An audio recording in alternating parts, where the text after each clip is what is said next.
नमस्कार,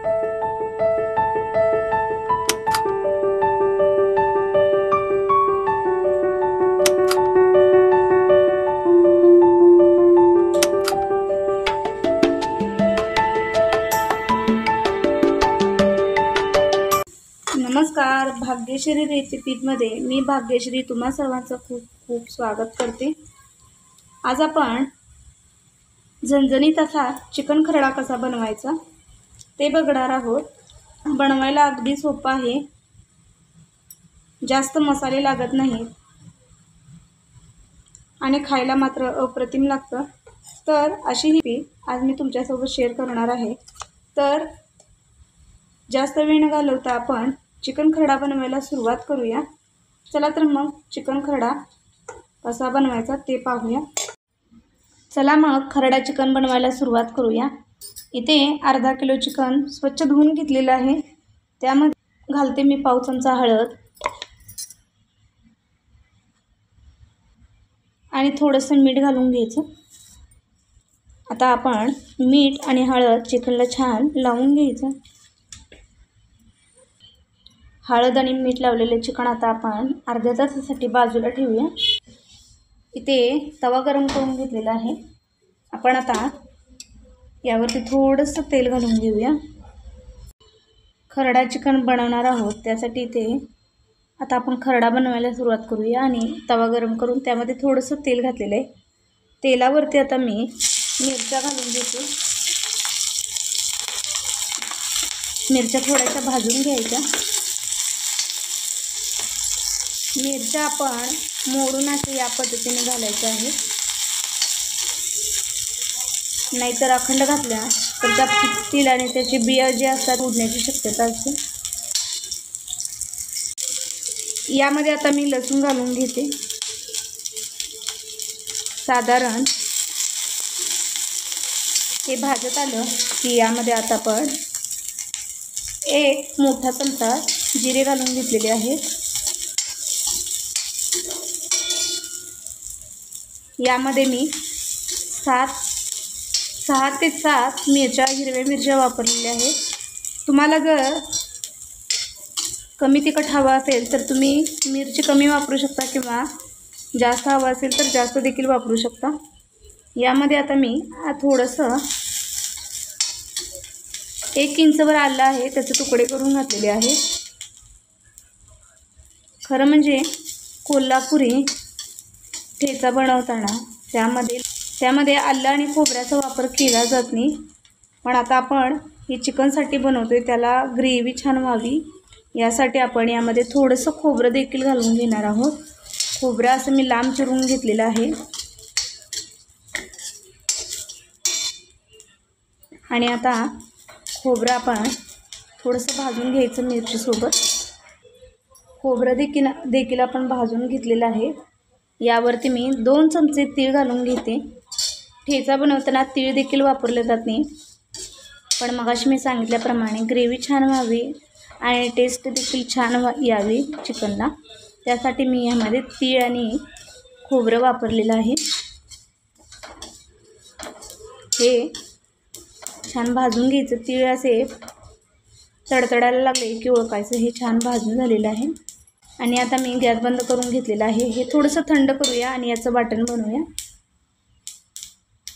मसाला इथे थंड करून घेतल्यानंतर यामध्ये आपण बारीक चिरून घेतलेली भरपूर अशी कोथिंबीर घालायची आणि हे वाटून घ्यायचं आहे आपल्याला। कोथिंबीर थोडीशी जास्त घालायची, त्यामुळे कलर छान येतो। चिकन खरडा म्हटलं की चिकन छान हिरवगार दिसायला हवं, त्यासाठी कोथिंबीरीचा वापर थोडासा जास्त करायचा।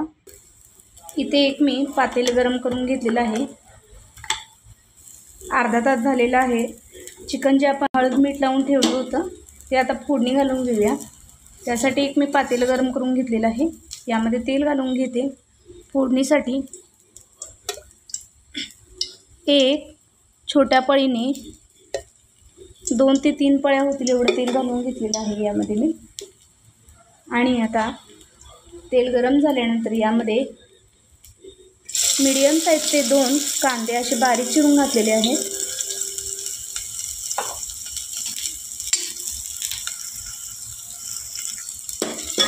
कांदा छान गुलाबी रंगावर येईपर्यंत आपण भाजून घेणार आहोत। कांदा आता छान भाजून झालेला आहे। यामध्ये आता मी चिकन घालून घेते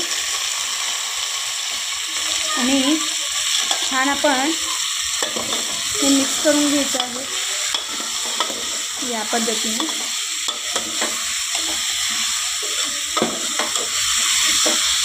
छान असं हलवून घेऊन यावरती आता आपण एक ताट झाकायचं आहे।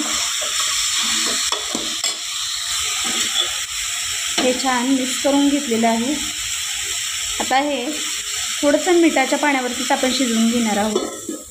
त्यासाठी यामध्ये आता आपण शिजण्यासाठी गरम पाणी घालायचं आहे। तर या भांड्यावरती आता आपण ताट ठेवून त्यामध्येच पाणी वतून घ्यायचं, म्हणजे जोपर्यंत आपलं चिकन थोडंसं मिठाच्या पाण्यावरती शिजते तोपर्यंत वरचं पाणी देखील गरम होईल आणि हे गरम पाणी झालेलं आपण त्यामध्ये ओतून घ्यायचं आहे। आपण पाणी जे गरम करण्यासाठी ठेवलं होतं ते गरम झालेलं आहे। हे गरम पाणी आता आपण चिकनमध्ये घालून घेऊया। मी पाणी थोडंसं यामध्ये जास्त घालून हे शिजवून घेणार आहे, कारण चिकनमध्ये आपण शिजताना जे पाणी घातलेलं आहे त्याचपासून मी रस्सा देखील बनवणार आहे। तुम्हाला जर चिकनचा रस्सा नसेल बनवायचा तर पाणी अगदी थोडं घाला, जेमतेम शिजेल एवढंच पाणी घाला। मला रस्सा बनवायचा आहे म्हणून मी थोडंसं जास्त पाणी घालते। चिकन खरडा बनवण्यासाठी मी त्याचा मसाला देखील वाटून घेतलेला आहे। यामध्ये मी खोबरं थोडंसं जास्त वापरलेलं आहे, कारण मला चिकन खरडा जरी बनवत असलो तर त्यामध्ये ग्रेव्ही थोडीशी हवी होती। तुम्ही यामध्ये खोबरं अगदी कमी वापरून त्याचा खरडा बनवू शकता। इथे आता मी मसाला म्हणजे आपला खरडा वाटून घेतलेला आहे। यामध्ये मी मगाशी सांगितलं होतं की खोबरं वापरत नाही, पण आपण ग्रेव्हीसाठी यामध्ये खोबरं वापरलेलं आहे। या तुम्ही खोबऱ्याचं प्रमाण आणखी कमी देखील करू शकता। मला ग्रेव्ही जास्त हवी आहे त्यासाठी मी खोबरं जास्त वापरलेलं आहे, पण तुम्ही खोबऱ्याचं प्रमाण अगदी कमी देखील वापरू शकता। आता आपण झाकण काढून घेऊया, चिकन शिजले का ते पाहूया। तर यामध्ये आता आपण बघू शकता चिकन आपलं छान शिजलेलं आहे। अशी मी सांगितल्याप्रमाणे चिकनचा रस्सा बनवण्यासाठी मी चिकन शिजवत असताना थोडंसं पाणी जास्त वापरलेलं आहे। आता मी चिकनच्या मिठाच्या पाण्यामधून हे चिकन बाजूला काढून घेतलेलं आहे। फोडणीसाठी कढई गरम करून घेतलेली आहे। कढईमध्ये आता तेल घालून घेते। तर मसाला छान भाजावा यासाठी मी थोडंसं तेल जास्त घालून घेते। 4 पळी तेल घातलेलं आहे मी, छोट्या पळीने तेल घालून घेतलेलं आहे। यामध्ये आता खरडा जो बनवून घेतलेला आहे तो घालून घेऊया।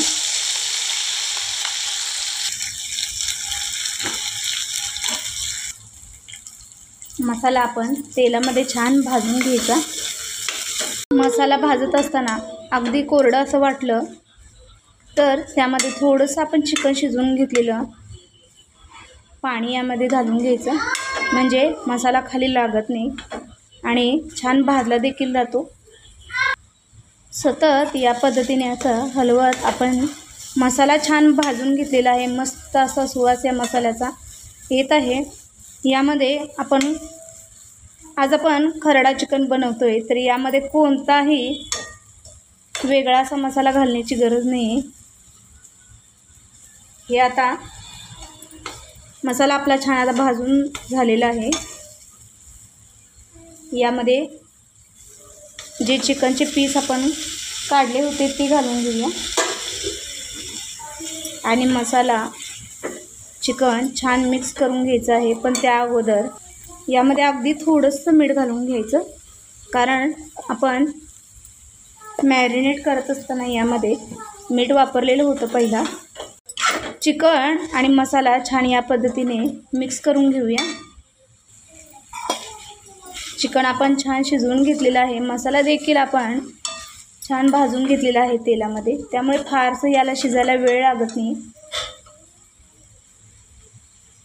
पण तरी देखील मी यामध्ये थोडंसं जे आपण चिकन शिजवून घेतलं होतं त्याचं पाणी घालून घेते आणि साधारण 1-2 ते 3 मिनिट हे शिजवून घेते. चिकन खरडा आपला तयार झालेला आहे आणि गॅस बंद करून घेते. चिकन खरडा आपला तयार झालेला आहे. तुम्हाला ही रेसिपी कशी वाटली कमेंट बॉक्समध्ये मला नक्की सांगा. जर व्हिडिओ आवडला असेल तर लाईक, शेअर आणि सबस्क्राईब करायला विसरू नका. त्याचबरोबर घंटीला देखील प्रेस करा, म्हणजेच असे छान छान व्हिडिओ अपलोड केले की लगेचच त्याचं नोटिफिकेशन तुम्हाला मिळेल आणि आपल्या रेसिपीत सगळ्यात अगोदर तुम्हाला पाहता येतील. तर वेळात वेळ काढून आपली ही रेसिपी पाहिली त्याबद्दल तुम्हा सर्वांचे खूप खूप आभार. भेटूया पुन्हा अशा छानशा रेसिपीसोबत. धन्यवाद.